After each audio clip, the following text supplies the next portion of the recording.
We might be witnessing what is the death of Magic Online and potentially the death of Magic the Gathering in general. With a lot of licensing and contracting issues happening recently, I don't find a lot of people really touching on the crisis that's potentially coming down the line here. And with this tweet, I think that's where the topic of this really needs to get started, with the Magic Online team talking about how the Fallout set is currently not planned to be put on Magic Online.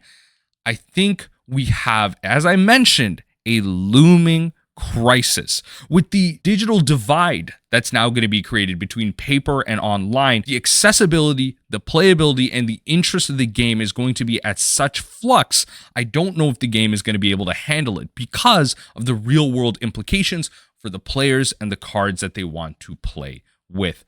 Now, the Fallout set is just come out. It's really new. And so we don't necessarily know in totality the cards that are going to be played in paper versus not. The cards that are great in Legacy, in Vintage, in Commander, whatever it might be, we don't know them completely. But we know that from sets like Warhammer 40k, we know that those cards are largely popular in Commander, and there are some few cards that are playable in Legacy and Vintage, and they recently just finally got an implementation on Magic Online as well after so long. And I think where this contracting problem really is going to come to light, and this is where the discussion is really going to center around some of these topics that I mentioned, is when it comes to Modern. Arguably one of Magic's most played formats out there. I should say constructed formats, because then you create that divide with Commander. Commander and Kitchen Table just being the most played ways to play Magic. Modern being arguably the most played constructed format. What happens when the Assassin's Creed Universes Beyond set comes out later this year and it's not contracted for Magic Online?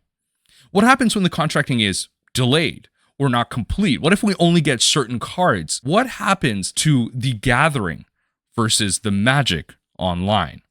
What happens when you can't play the deck that you bought in paper online? What happens when you can't play the deck that you rented online to play in paper?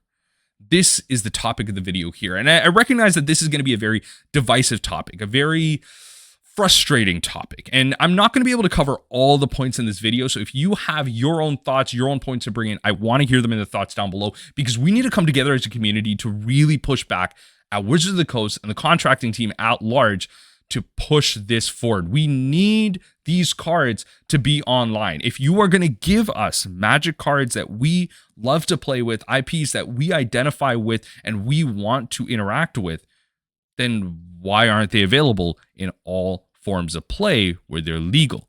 If there was no plan to make them legal in Legacy and Vintage where these cards are legal, why weren't they just banned outright from constructed play in general? Was it to sell product? Yes, it was. Because then why would we have those constructed players buying these products? It would just be the Commander players.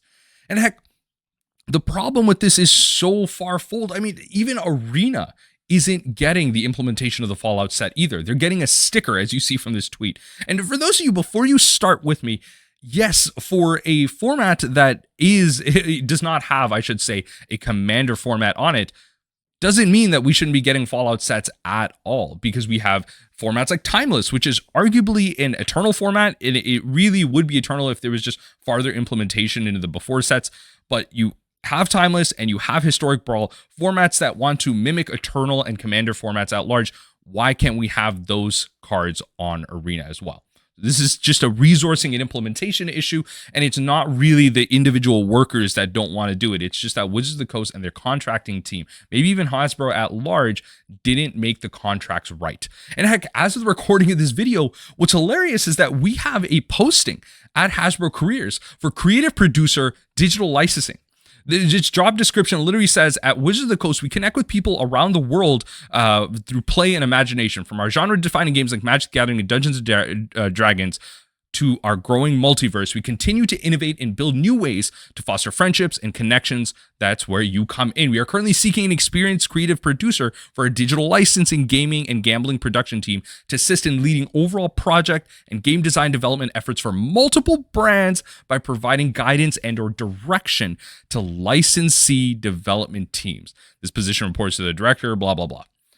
I'm going to link that one down below. It's clear that with something like this here, they did not have that before. All Universes Beyond product planned for the near future and already did not have a position like this, likely, or if they didn't have a competent person at this role leading these responsibilities. They did not see the larger vision of these products, which is blowing my mind that they did not plan for the success of this product and are now coming into this. What happens to the products that are coming in the near future? As I mentioned, without someone in this role immediately, it is still up. The announcement for the Fallout product not being on Magic Online was made like a week or so ago, 2 weeks ago. This post is still up as far as I'm aware. You still should be able to apply to this post. And we don't have anyone directing the creative direction of digital licensing for all the Universes Beyond product, for Final Fantasy, for the Assassin's Creed set. Heck, are we going to have this for the Marvel set? The Marvel set is going to be this like multi-set Marvel straight to modern product. Why is the modern format being divided even further? It's so frustrating to see the formats that we love and that we love to play. Me as a Pauper Modern and Commander enthusiast all inform. It's so frustrating to see the divide here. I don't understand why we can't have the congruency, the one-to-one between digital and paper. Why go this route if you're not going to plan for this in the long term? Heck, even the Lord of the Rings set had its own version of implementation on Arena, on Magic Online. It's there perfectly. That was a great example of how to do it as a straight to modern product. My fear is that this won't happen for Assassin's Creed because it's not this big all-encompassing Lord of the Rings set that was pushed with the One Ring, with Post Malone buying it for multi-millions of dollars and just all these things coming together with the One Ring, Bowmasters, and Gandalf just everywhere. What do we do when this does not happen? I don't have any confirmation as to whether or not it is going to happen with Assassin's Creed. But if Fallout is not going to be implemented, I don't know if any of this is going to happen to future sets. The Doctor Who set is not even planned for Magic Online as far as I'm aware. I don't believe any announcement is coming to Treasure Chest at this point. What do we do when these cards become playable in Legacy and Vintage? Legacy is primarily played online. That is where the large majority of players are playing because who has the money for dual lands and all these Power 9 cards with the rising cost of everything around us? Magic's collectability is important. It's important that cards cost a certain amount, but accessibility through price has been a problem for so many years with reprints being needed for so many cards through multiple sets. It's crazy to me that accessibility now becomes literally about whether or not you can actually play a card in the modes that you play Magic. A lot of players don't have access to local game stores near them. They use Magic Online as a way to not only practice, but to legit play and interact with Magic because they don't have the benefit of having multiple friends to play Commander with, or in LGS, as I mentioned, to go and play F&M at. It's very important that this one-to-one exists on the digital platforms where these sets are legal. I don't understand why, again, for the 50th time, why this wasn't planned. Heck, check out some of these tweets from other players. Folks like Bosch and Roll talking about this sucks hard. Are we just going to keep spamming eternal legal products that don't exist in the primary place eternal Magic is played, as I just mentioned? It's not only the MTGO team.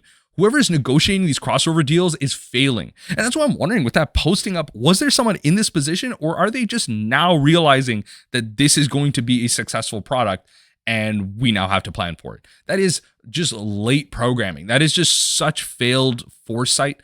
I don't understand that the number one company holding Hasbro up, you would think Hasbro would have the sight to be like, everything that this company is doing is probably just like a net positive in terms of money. Let's just keep funding all this. What about this tweet from Saffron Olive talking about, honestly, this was the biggest reason for moving Commander Clash to paper, where in the world of Universes Beyond licensing, it seems super hard for MTGO to get everything. We'll be playing Fallout for tomorrow's episode, so whatever. They're playing Fallout for the Commander Clash, but it's crazy to me that you have different content creators having to skew their product. The things that we are viewing, the things that we are absorbing as content is being skewed because of this. We are not able to consume Magic the way we want to, not only because of price, but literally due to availability. I'm including this final tweet in here by Phil Nguyen talking about the year's 2026. Paper Legacy is dominated by Tifa Lockhart Prison and Doctor Strange Tempo.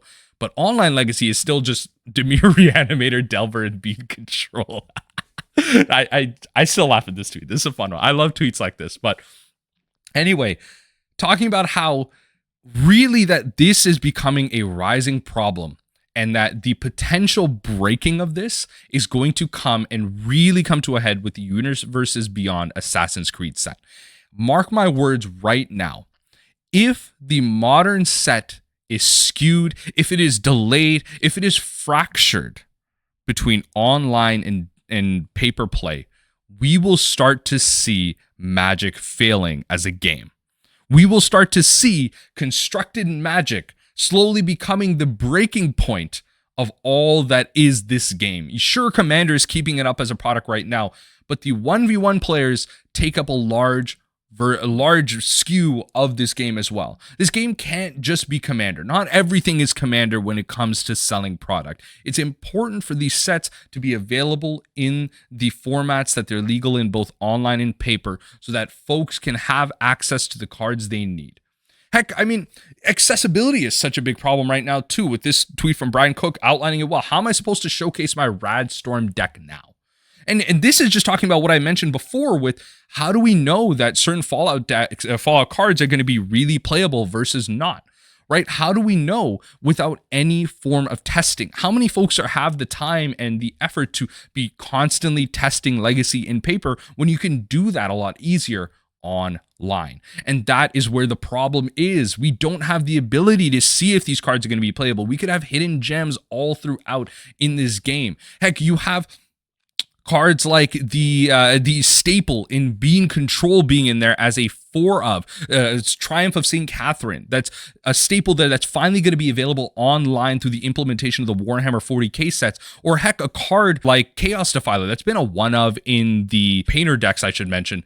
But what happens when cards like this are going to be good for the Fallout sets? We're not going to have that in digital Legacy play for the Legacy challenges, for any Legacy showcases, whatever it might be. You won't have those in those lists. So the paper players will just be confused. What do we do when those cards aren't available for them?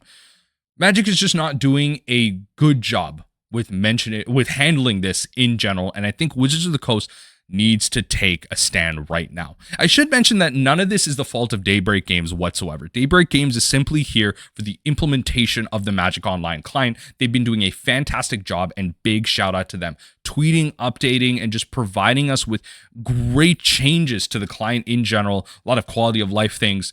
I can't speak the praises of Daybreak Games enough when it comes to Magic Online. It is not their fault. They are simply delivering the news. They're simply the messenger. Don't shoot the messenger. You got to work with the person up top creating the message. Lack of accessibility and just lack of implementation of the Universes Beyond set is going to kill Magic Online. It's going to kill Magic the Gathering if it goes long term. And I want to hear what you think about that in general. Let me know if this has been a thought on your mind. I personally think, as I mentioned in the beginning, it is a crisis and we need to address this right now.